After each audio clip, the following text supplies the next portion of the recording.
ایک بادشاہ کسی جنگل میں اکیلا جا رہا تھا کہ اچانک اسے شیر نے آ لیا۔ اتفاق سے ایک کسان بھی ادھر نکلا جس کے ایک ہاتھ میں ٹیڑھی ترچھی لکڑی اور دوسرے میں درانتی تھی۔ شیر بادشاہ پر حملہ کرنے ہی والا تھا کہ کسان نے پھرتی سے ٹیڑھی لکڑی اس کے گلے میں دے کر درانتی سے اس کا پیٹ چاک کر دیا، جس سے بادشاہ کی جان بچ گئی۔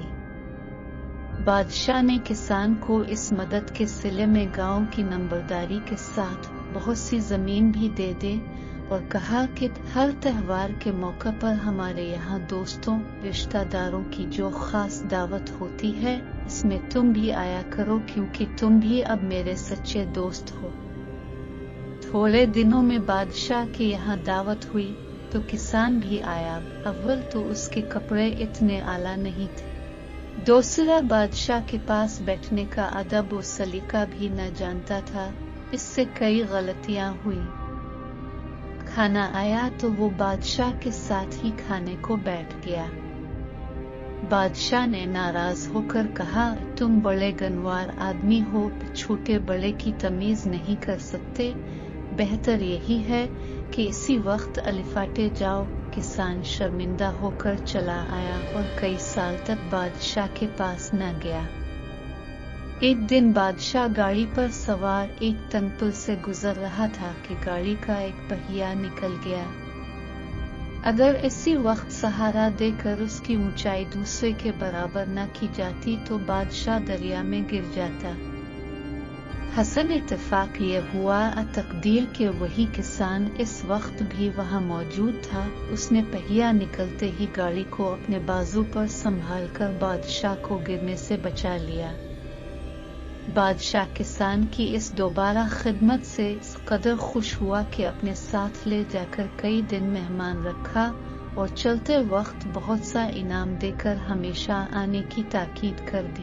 کسان نے کہا، بادشاہ سلامت، میں نے 2 دفعہ حضور کی جان بچائی ہے، اب حضور بھی ایک میرا کہا مان لے کہ میری پیشانی میں درد ہے اور اس کا علاج یہ ہے کہ آپ ایک تلوار کا ہاتھ مار دیں، اس میں اگر ہڈی بھی ٹوٹ جائے تو کوئی خوف نہیں، میں چند دن میں اچھا ہو جاؤں گا اور یہ درد جاتا رہے گا۔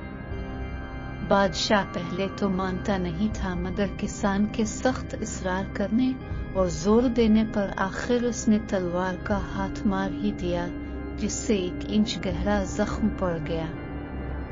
کسان زخم کھا کر چلا گیا اور چند روز میں معمولی علاج سے زخم اچھا ہو گیا۔ کچھ دن بعد بادشاہ نے اسے اپنے پاس بلا کر حال پوچھا تو کسان نے عرض کی، بادشاہ سلامت، خدا کے فضل سے تلوار کے زخم کا اب نشان تک نہیں رہا، مگر پہلی دعوت میں حضور کے بدتمیز گنوار کہنے اور نکال دینے کا زخم اب تک میرے دل پر ویسے کا ویسا ہی ہے۔